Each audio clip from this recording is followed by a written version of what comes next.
Hello दोस्तों, स्वागत करता हूँ एक बार फिर से आपके अपने YouTube channel Bihar board study point में। तो दोस्तों, आज के इस इम्पोर्टेंट वीडियो में डिस्कस करने जा रहे हैं बिहार ITI संयुक्त प्रवेश परीक्षा 2026 के लिए most important model practice set 10th पे। दोस्तों, इससे पहले हम 9 मॉडल प्रैक्टिस सेट कर चुके हैं। अगर आप उस वीडियो को नहीं देखें तो उसको ज़रूर देख लीजिएगा।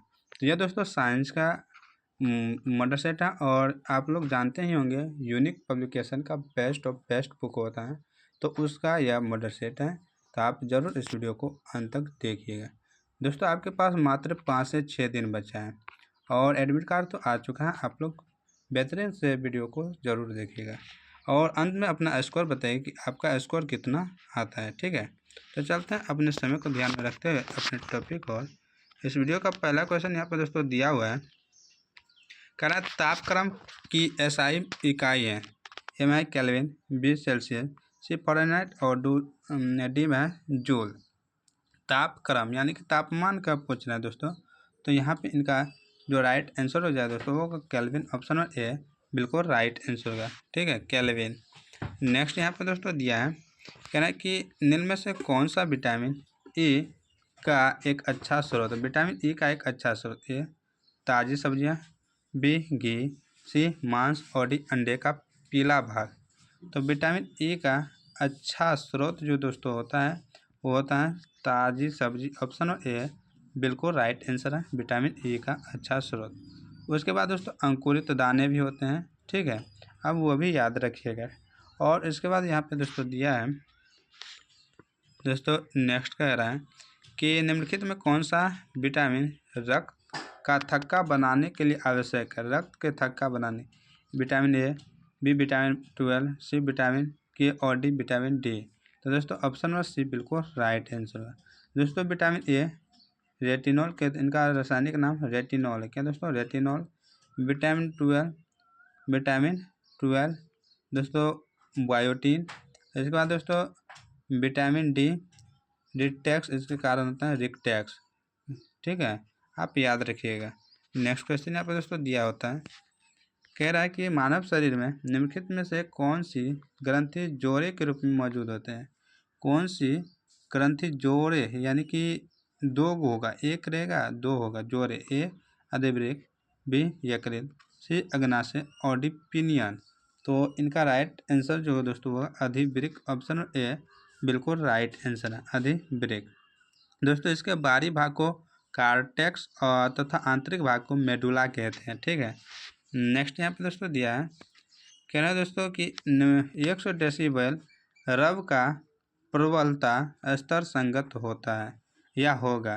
तो दोस्तों इनका राइट आंसर दोस्तों होगा 4 ऑप्शन यहाँ पे दिया हुआ। पहला कह रहा मात्र श्रव्य ध्वनि के, B में आम बातचीत के, C में एक शोरगुल वाली सड़क से आने वाली ध्वनि और D में एक मशीन शॉप से आने वाली ध्वनि यानी शोरगुल। तो ऑप्शन नंबर D इनका राइट आंसर होगा।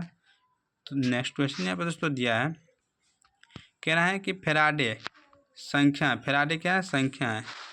A 2.77 × 10⁻⁻8 coulomb, B 8.4 coulomb, C 9.65 × 10⁻7 coulomb और D 1.1/377 × 10⁻−8 कूलम। तो फेराडे का मान क्या होता है ये पूछ रहा है। तो दोस्तों फेराडे का जो मान होता है ना वो होता है 9.65 × 10⁻7 कूलम होता है एक फेराडे का। और एक फेराडे बराबर होता है दोस्तों 96, दोस्तों कितना होता है 9600 यानी 96,500 होता है, ये आप याद रखिएगा। ठीक है, नेक्स्ट क्वेश्चन यहाँ पे दोस्तों दिया है, कह रहा है एक क्षैतिज वृत्त में स्थिर चाल से घूम रहे पिंड के लिए निम्नलिखित में से कौन सा स्थिर रहेगा। तो यहाँ पे स्थिर कौन रहेगा, त्वरण रहेगा, वेग रहेगा या भी केंद्रीय बल रहेगा या गतिज ऊर्जा रहेगा।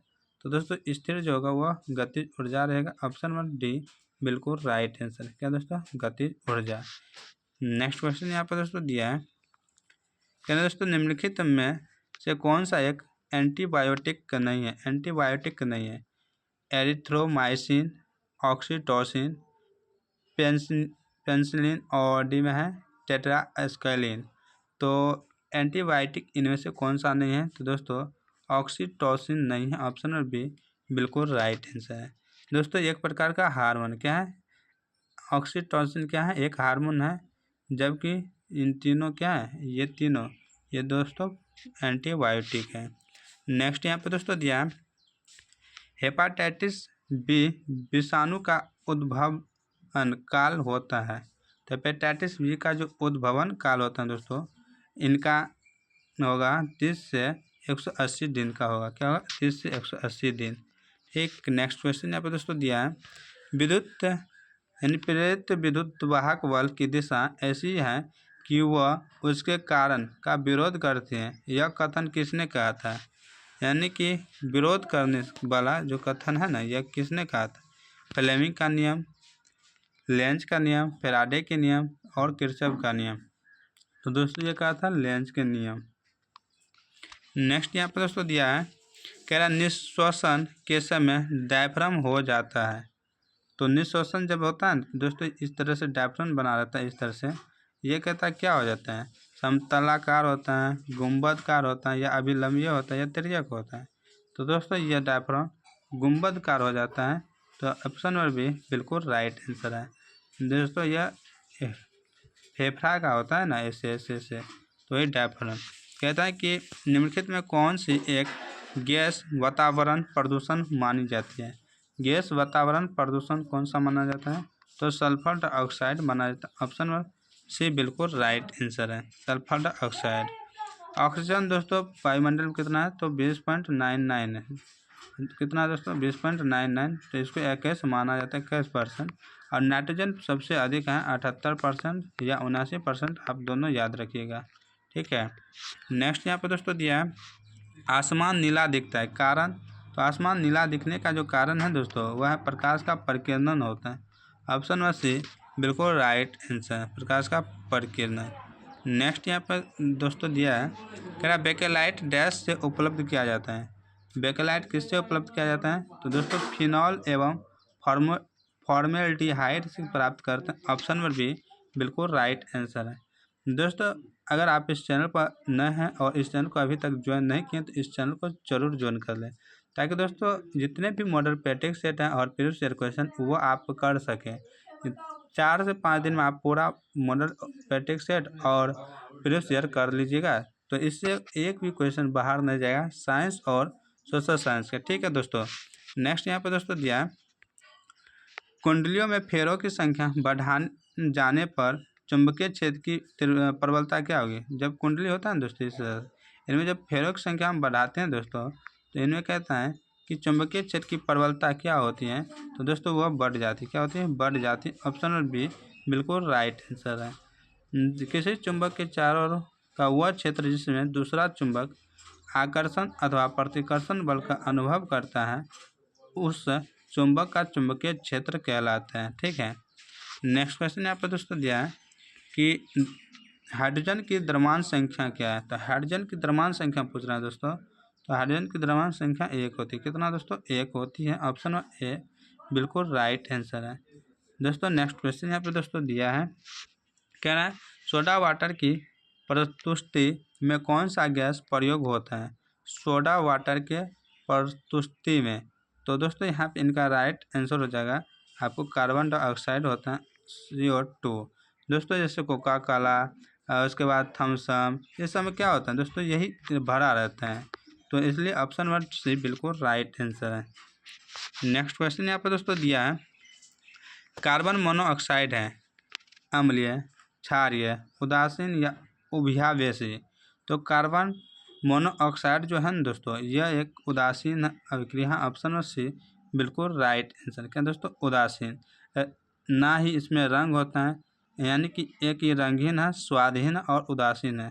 ठीक है, इसलिए विषैला और ज्वलनशील गैस होते हैं। नेक्स्ट क्वेश्चन यहाँ पर दोस्तों दिया है कि निम्नलिखित में से कौन एक संक्रामक तत्व है? संक्रामक तत्व पूछ रहा है। तो दोस्तों संक्रामक तत्व कौन से ग्रुप को कहते हैं? आप लोग कमेंट कर जरूर से ज़रूर बताइएगा। तो दोस्तों यहाँ पे 4 ऑप्शन है, हीलियम, सोडियम, तांबा और फ्लोरीन।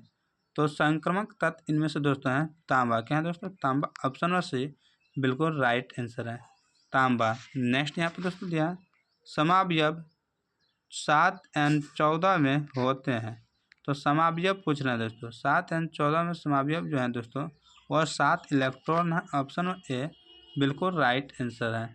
और 7 न्यूट्रॉन दोस्तों यहाँ पे दिया हुआ है, ये भी हो सकता है। तो यहाँ पे प्रोटॉन भी है, तो यानी कि 7 इलेक्ट्रॉन 7 न्यूट्रॉन 7 प्रोटॉन, यानी कि ऑप्शन नंबर डी बिल्कुल राइट आंसर का सभी। नेक्स्ट क्वेश्चन यहाँ पे दोस्तों दिया है न्यूमेरिकल का क्वेश्चन है दोस्तों। 5-6 क्वेश्चन न्यूमेरिकल का पूछा जाता है, तो आप ध्यान रखिए, ठीक है। तो आप इनको इग्नोर भी कर सकते हैं, कोई बात नहीं, फिर भी आप लोग याद रखिएगा।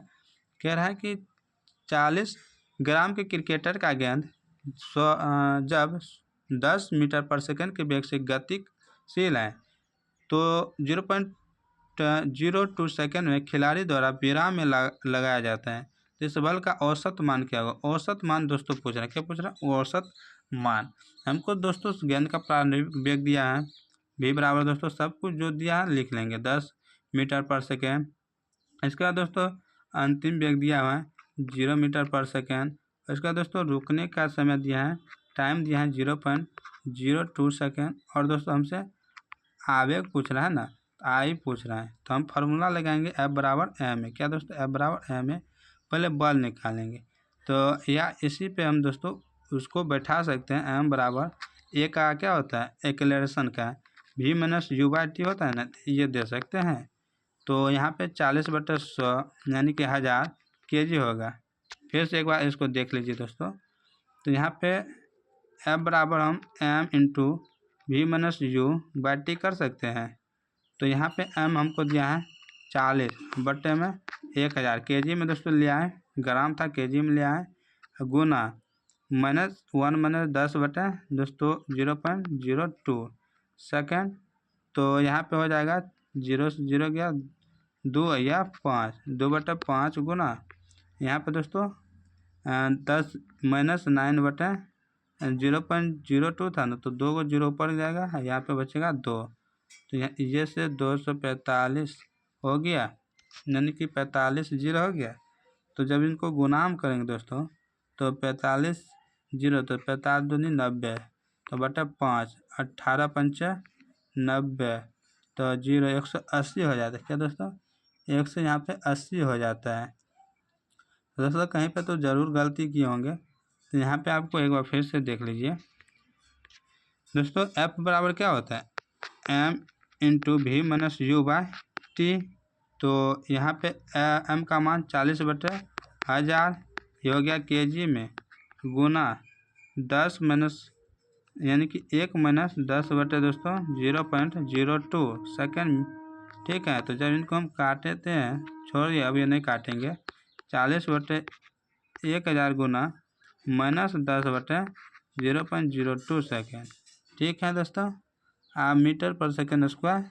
फिर यहाँ पे जब दोस्तों करेंगे तो यहाँ पे 40/1000 गुना 10 गुना 100 हो जाएगा, सही किए थे 2। तो यहाँ पे 2 पंचे 10 हो गया दोस्तों, 5 8 40, ठीक है दोस्तों। 5 8 40 किया, 5 8 40। तो फिर इसको काटिए दोस्तों, यहाँ से 1000 है, 8 4 दूनी 8, 4 दूनी 8, 4 पंचे 20 0। फिर दोस्तों इसको काटेंगे तो 125, ये 125 आई 2 20, ये 25, ये 4, ये 5। इस तो दोस्तों ये करते करते बहुत करता है, तो इसको राइट जो आंसर है ना वो आप याद रखिएगा। यहाँ पे -20 न्यूटन होता है, न्यूटन में फिर कन्वर्ट कर लिया है ना, तो इसलिए ऐसा हो गया। तो आप लोग दोस्तों याद रखिएगा 20 न्यूटन। नेक्स्ट यहाँ पे दोस्तों दिया है कि एक वस्तु आलम के किसी बिंदु पर टिकी है, तो उस बिंदु से 30 मीटर की दूरी पर 10 न्यूटन का बल लगाया जाता है। तो उस बिंदु के गिर्द बल के आघूर्ण की गणना करें। बल के आघूर्ण पूछ रहे हैं दोस्तों, क्या पूछ रहे हैं? बल आघूर्ण। तो यहाँ पे इस तरह से इनको कर सकते हैं दोस्तों। हमको बल दिया है, ठीक है। तो आलम बिंदु से बल की प्रक्रिया जो होती है दोस्तों वो हो जाएगा आर बराबर, यहाँ पे 30 सेंटीमीटर है तो मीटर में कन्वर्ट करेंगे तो 100 से भाग देंगे, ठीक है। तो यहाँ पे बल आघूर्ण का सूत्र होता है एफ इंटू आर, क्या होता है एफ इंटू आर। तो 10 न्यूटन गुना 30/100, तो 10 100 से 100 3, यहाँ पे 3 न्यूटन मीटर होगा। तो न्यूटन मीटर यहाँ पे दोस्तों राइट आंसर है। तो यहाँ पे देखते हैं ऑप्शन में क्या सब दिया है, तो 3 न्यूटन मीटर है ऑप्शन नंबर सी। नेक्स्ट यहाँ पे दोस्तों दिया है, कह रहा है 150 मीटर पर सेकंड के वेग से चलती हुई 5 ग्राम की गोली लक्ष्य में प्रवेश करने के 0.02 सेकंड के बाद रुक जाती है। तो लक्ष्य द्वारा अर्पित बल का मान निकाले। तो लक्ष्य द्वारा अर्पित बल का मान पूछना है दोस्तों। हमें यहाँ पे दोस्तों यू भी दिया है 150 मीटर, एम भी दिया है 5 ग्राम। उसके बाद दोस्तों इसको केजी में हम कन्वर्ट कर सकते हैं, तो 5/1000 हो जाएगी दोस्तों। इसके बाद टाइम भी दिया है यहाँ पे दोस्तों, सब कुछ दिया है। तो हमसे पूछ रहे हैं दोस्तों एफ बराबर क्या होगा, बल क्या होगा। तो हम दोस्तों यहाँ से पहले इक्वेशन निकाल लेंगे। तो ये बराबर 0 माइनस 150 बटे दोस्तों 0.02, ये हो जाएगा माइनस 150 बटे दोस्तों 2, जब 2 ऊपर भेज देंगे ये हो जाएगा 7500 दोस्तों हो जाएगा, ठीक है। 7500 मीटर पर सेकेंड, ये पहले आप नोट कर लीजिए, उम्मीद है नोट कर लिए होंगे। तब इसके बाद दोस्तों ये निकल गया हमारा, क्या निकल गया ए। तो एफ बराबर एम पर हम रख सकते हैं, एफ बराबर एम ए बल के सूत्र पे। तो 5/1000 गुना 7500, 00 से 00, 5 दूनी 10, 36 दूनी 72, यहाँ पे 36 होता है क्या दोस्तों, 36, यानी कि ठीक है ना दोस्तों। 5/1000, 7500 यहाँ पर हो गया, 2 0 से 2 0 यहाँ पर गया, 5 दूनी 10, 5 दूनी 10, यहाँ पे दोस्तों 5 बचा है ना। अच्छा 75, 36 दूनी 72 होता है, तो 36 137.5 हो जाए दोस्तों। ऑप्शन और बी बिल्कुल राइट आंसर का 37.5। नेक्स्ट क्वेश्चन यहाँ पे दोस्तों दिया है, कह रहा है कि एक आदमी 50 केजी द्रव्यमान के एक बक्से को 80 न्यूटन के बल से धकेलता है, उस बल के कारण बक्से का त्वरण क्या होगा। त्वरण पूछ रहा है, ये पूछ रहे हैं यदि द्रव्यमान को आधा कर दिया तो त्वरण क्या होगा। तो आधा करने के बाद और पूरा त्वरण पूछ रहे हैं, दोनों त्वरण। तो आप यहाँ पे इस तरह से इनको बना सकते हैं। हमको एम दिया हुआ है और एफ भी दिया हुआ है दोस्तों, और ए हमसे पूछ रहे हैं, क्या पूछ रहा है ए। तो ए बराबर एफ बाय एम कर सकते हैं, एफ बराबर एम ए से तो 80 बटे आप 50 कर सकते हैं।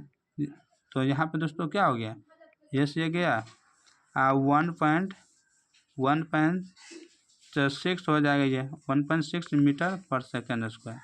फिर दूसरी स्थिति में करेंगे, तो एम हमको दिया हुआ है, फिर 25 हो गया, ठीक है। एफ भी दिया है ए बराबर, तो 80/25 कर सकते हैं यहाँ पे। फिर 25 5 से करेंगे 3.2 मीटर पर सेकेंड उसका। तो दोस्तों यहाँ पे 2 आंसर है, तो यहाँ पे 3.2 वाला आप याद रखिएगा राइट आंसर होगा, क्योंकि यहाँ पे ये नहीं दिया है। नेक्स्ट क्वेश्चन यहाँ पे दिया है दोस्तों, कह रहे हैं एक वस्तु का भार वायु में इतना ग्राम है, जब इसे जल में डुबाया जाता है तो 5 ग्राम जल विस्थापित करता है, यानी कि उसको हटा देता है। तो वस्तु का अपेक्षित घनत्व पूछ रहा है क्या होगा, वस्तु का अपेक्षित घनत्व पूछ रहा है दोस्तों क्या होगा। तो दोस्तों यहाँ पे इनका सबसे अच्छा दोस्तों है कि अपेक्षित घनत्व निकालेंगे, 5/1 कर सकते हैं, यानी कि यहाँ पे दोस्तों सबसे बढ़िया पहले जो दिया है वह देख लेते हैं। वस्तु का द्रव्यमान दिया है, विस्थापन जल का द्रव्यमान दिया है, जल का घनत्व दोस्तों यहाँ पे दिया हुआ देख सकते हैं आप। तो वस्तु का अपेक्षित घनत्व का सूत्र होता है दोस्तों कि विस्थापित का आयतन बराबर द्रव्यमान बटे घनत्व। यहाँ से द्रव्यमान बटे घनत्व 5/1 करेंगे तो 5 सेंटीमीटर क्यूब हो जाएगा। फिर वस्तु का आयतन बराबर विस्थापित जल का आयतन, दोनों 5 हमको दिया है। तो वस्तु का घनत्व निकालेंगे, वस्तु का घनत्व मतलब वस्तु का द्रव्यमान बटे वस्तु का द्रव्यमान बटे आयतन। वस्तु का द्रव्यमान 25 और आयतन 5, 25 यह तो 5 ग्राम पर सेंटीमीटर क्यूब हो गया। अब हमको पूछ रहा है घनत्व, तो अपेक्षित घनत्व वस्तु का घनत्व मतलब पानी का घनत्व, तो वस्तु का घनत्व 5 दिया हुआ और पानी घनत्व 1, तो 5 ग्राम पर सेंटीमीटर क्यूब। तो ऑप्शन 1 ए बिल्कुल राइट आंसर है। नेक्स्ट क्वेश्चन यहाँ पे दोस्तों दिया है, कह रहा है परमाणविक संख्या 17, द्रव्यमान संख्या 35 के एक क्लोरीन के परमाणु में नाभिक होते हैं। तो दोस्तों यहाँ पे हम जानते हैं दोस्तों कि द्रव्यमान संख्या बराबर होता है परमाणु की संख्या प्लस न्यूट्रॉन की संख्या, होता है ना। द्रव्यमान संख्या बराबर क्या होता है दोस्तों, परमाणु की संख्या प्लस न्यूट्रॉन की संख्या। तो हमको न्यूट्रॉन की संख्या पूछ रहा है, नहीं, तो यहाँ पे न्यूट्रॉन की संख्या द्रव्यमान संख्या माइनस परमाणु संख्या कर सकते हैं। तो यहाँ पे 35 माइनस 17 करेंगे तो दोस्तों 18 पूर्ण जाएगा। ऑप्शन ए बिल्कुल राइट आंसर है। नेक्स्ट क्वेश्चन यहाँ पे दोस्तों दिया है, कह रहा है कि जल विश्लेषण पर स्टार्च देता है, जल विश्लेषण पर स्टार्च देता है दोस्तों ग्लूकोज देता है। ऑप्शन नंबर डी बिल्कुल राइट आंसर है। नेक्स्ट क्वेश्चन यहाँ पे दोस्तों दिया हुआ है, कह रहे यदि एक आयरन जिस पर 1000 वाट अंकित है को प्रतिदिन 3 घंटा जलाया जाता है तो उसके द्वारा 30 दिन में उपयुक्त कुल ऊर्जा किलोवाट घंटा में निकालें। तो दोस्तों कुल खर्च बराबर यानी कुल यूनिट बराबर हो जाएगा, सबको गुना बट्टे 1000 करते हैं, सबको गुना बट्टे 1000, तो 1000 गुना 30 बट्टे 1000, ये कट गया 3 या 900 हो जाएगा दोस्तों, 3 या 9 0, तो 90 होगा, तो 90 होगा। ऑप्शन ए बिल्कुल राइट आंसर है, 90 यूनिट। ठीक है दोस्तों। नेक्स्ट क्वेश्चन यहाँ पे दिया हुआ है, कह रहा वह अभिक्रिया जिसमें 10% NaCl से बिजली पास की जाती है कहलाती है।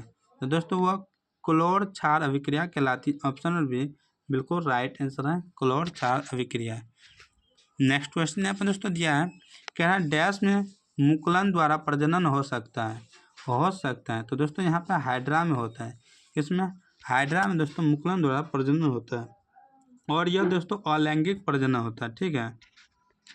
नेक्स्ट क्वेश्चन यहाँ पे दोस्तों दिया है, आधुनिक आवर्त सारणी में तत्वों के वर्गीकरण का आधार क्या है। आधुनिक आवर्त सारणी में तत्वों के वर्गीकरण का आधार दोस्तों जो है ना, वो आधार है परमाणु संख्या आधुनिक में। और इससे पहले मेंडलीफ ने दिया था परमाणु द्रव्यमान पे, क्या दोस्तों, परमाणु द्रव्यमान पे मेंडलीफ ने। ये दोस्तों मोसले दिया था, मोसले आधुनिक आवर्त सारणी का पिता जनक मोसले को कहा जाता है। नेक्स्ट क्वेश्चन यहाँ पर दिया है, कह रहा है 10 ओम के प्रतिरोध में 0.5 एम्पियर की धारा प्रवाहित होती है। तो इस प्रतिरोध में 1 मिनट में प्रवाहित होने वाली आवेश पूछ रहे हैं। क्या दोस्तों, आवेश क्यू बराबर IT होता है फॉर्मूला। तो आई हमको दिया हुआ है दोस्तों कितना 0.5 और दोस्तों यहाँ पे दोस्तों दिया है टी दोस्तों 60 सेकेंड, यहाँ से हम निकाल सकते हैं। तो दोस्तों यहाँ पे 6×5 = 30, तो 30 क्या होगा, कूलम होगा। ऑप्शन नंबर बी दोस्तों यहाँ पे जो प्रतिरोध है ना, ये फालतू दिया है आपको उलझाने के लिए। नेक्स्ट है गैल्वेनोमीटर प्रयुक्त होता है। तो दोस्तों गैल्वेनोमीटर का उपयोग हम कहाँ पे करते हैं, तो विद्युत धारा की दिशा ज्ञात करने में। ऑप्शन नंबर डी बिल्कुल राइट आंसर है। नेक्स्ट क्वेश्चन यहाँ पे दोस्तों दिया है, कह रहे हैं दोस्तों कि विक्टर के वर्गीकरण के अनुसार डैश समूह में शामिल जीवों में पूर्णतः विकसित नाभिक नहीं पाया जाता है। तो विकसित नाभिक नहीं पाया जाता मोनेरा में। ऑप्शन नंबर सी बिल्कुल राइट आंसर है। इसने 5 दोस्तों दिया था, प्रतिष्ठा, प्लांटी, कवक, नहीं ये सब नहीं है दोस्तों, ये आप खाली याद रखिए 5 गो था वर्गीकरण। नेक्स्ट यहाँ पर दोस्तों दिया है, कह रहा है दोस्तों कि जीवाश्म ईंधन जलने पर मुक्त कार्बन, नाइट्रोजन और सल्फर के ऑक्साइड कहलाते हैं। तो दोस्तों अम्लीय ऑक्साइड कहलाते हैं। ऑप्शन नंबर सी बिल्कुल राइट आंसर है, क्या दोस्तों, अम्लीय ऑक्साइड। नेक्स्ट क्वेश्चन यहाँ पे दोस्तों दिया है, कह रहा है ग्रामीण विद्युतीकरण तथा घरेलू खाना पकाने के लिए सबसे उपयुक्त और सस्ता साधन है। तो ग्रामीण विद्युतीकरण तथा घरेलू खाना पकाने का सबसे सस्ता जो साधन है वह है बायोगैस। ऑप्शन नंबर ए बिल्कुल राइट आंसर है, बायोगैस, जो कि दोस्तों गोबर गैस भी कहते हैं और इसमें मीथेन पाया जाता है ना। नेक्स्ट यहाँ पर दोस्तों दिया है, कह रहा है 35, 53 तथा 85 की परमाणु संख्या के तत्व डैश हैं। 35, 53 और 85 पूछ रहा है। तो दोस्तों ये हेलोजेंस कहलाता है। ऑप्शन नंबर ए बिल्कुल राइट आंसर है, हेलोजेंस कहलाता है। इसमें ब्रोमीन, आयोडीन और स्टेटिन है।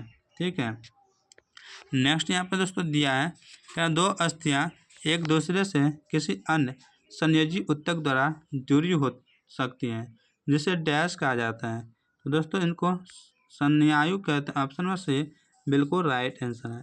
दो अस्थियों को जोड़ने का संयायु यानी लिंगामेट। और दोस्तों हड्डी को मांसपेशी से जोड़ने के लिए दोस्तों हड्डी को मांसपेशी से जोड़ने के लिए दोस्तों ये संयायु लिंगामेंट हो गया ना। हड्डी को मांसपेशी से दोस्तों जोड़ने के लिए हम जिसका प्रयोग करते हैं दोस्तों वो होता है। तो दोस्तों आप इनका आंसर कमेंट कर जरूर दीजिएगा। ठीक है, चलते हैं नेक्स्ट क्वेश्चन की ओर।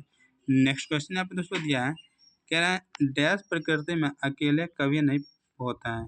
अकेले कभी नहीं, तो बल अकेले कभी नहीं होता है। ऑप्शन नंबर सी बिल्कुल राइट आंसर। बल दोस्तों कभी भी अकेले नहीं होता है।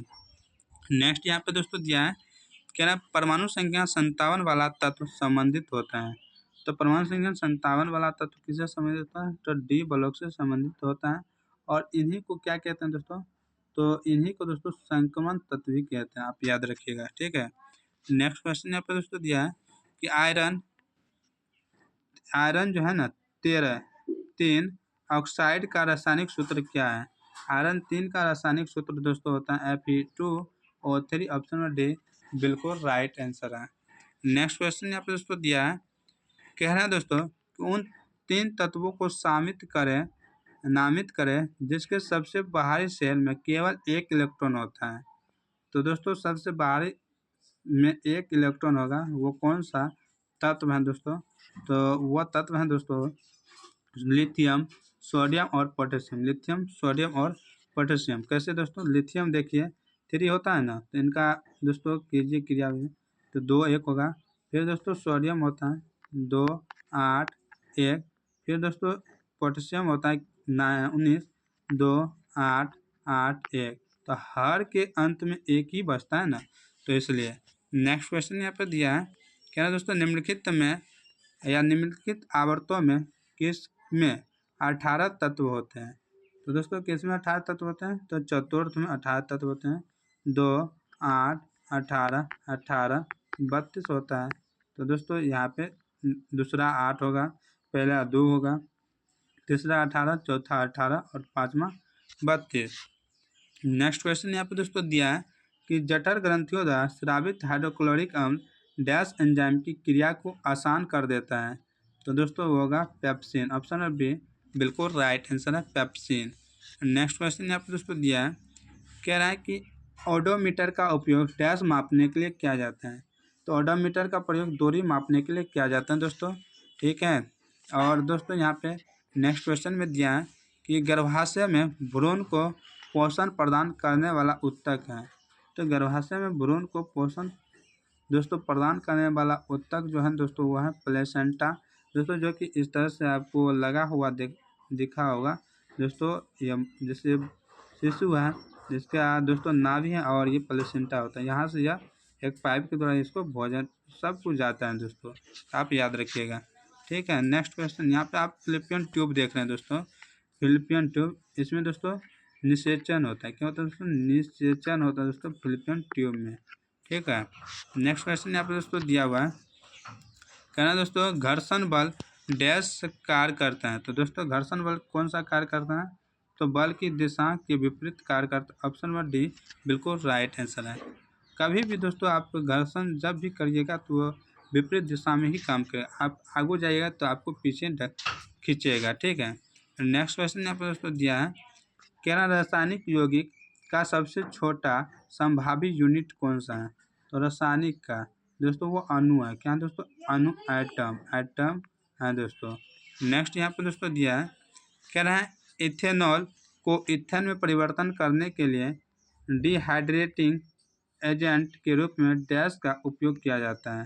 तो दोस्तों सांद्र सल्फ्यूरिक अम्ल का प्रयोग करते हैं। ऑप्शन नंबर बी बिल्कुल राइट आंसर है। नेक्स्ट क्वेश्चन यहाँ पर दिया है दोस्तों, और इस वीडियो का अंतिम क्वेश्चन है दोस्तों, इस मॉडल सेट का अंतिम क्वेश्चन है। कह रहा है कि किण्वन प्रक्रिया में निम्नलिखित में कौन सा सहायता करता है? ए में अभिक्रिया का तापक्रम निम्न रखता, बी में अभिक्रिया को कुछ दिनों के लिए छोड़ देना, सी में अभिक्रिया को गर्म करना, और डी में किण्वकों को मिलाना। तो दोस्तों किण्वन प्रक्रिया में जो सहायता करते हैं दोस्तों वो होता है अभिक्रिया को कुछ दिनों के लिए छोड़ देना। ऑप्शन और बी बिल्कुल राइट आंसर है। जैसे आप लोग आटा सानते होंगे, उनको दोस्तों रात को छोड़ दिए और सुबह में देखिए उनको बनाइए तो कितना वो फूलेगा, बहुत फूलेगा दोस्तों। तो वही किण्वन प्रक्रिया के कारण ही होता है। जैसे ब्रेड आप बनाते हैं तो वो क्या करता है, रात भर दिन भर छोड़ देता है, इसके बाद उनका प्रयोग करते हैं तो वो दोस्तों फूलने लगता है, वो बहुत मुलायम होता है। ठीक है, तो आज का वीडियो यहीं समाप्त करते हैं। यह वीडियो आपको कैसा लगा आप लोग कमेंट कर ज़रूर बताइएगा, और दोस्तों इसी तरह के वीडियो लेने के लिए हमारे चैनल को ज़रूर ज्वाइन कीजिएगा। तो मिलते हैं कल के नए वीडियो में, तब तक आप लोग स्वस्थ रहें, मस्त रहें, अपनी तैयारी बेहतर करें। जय हिंद, जय भारत।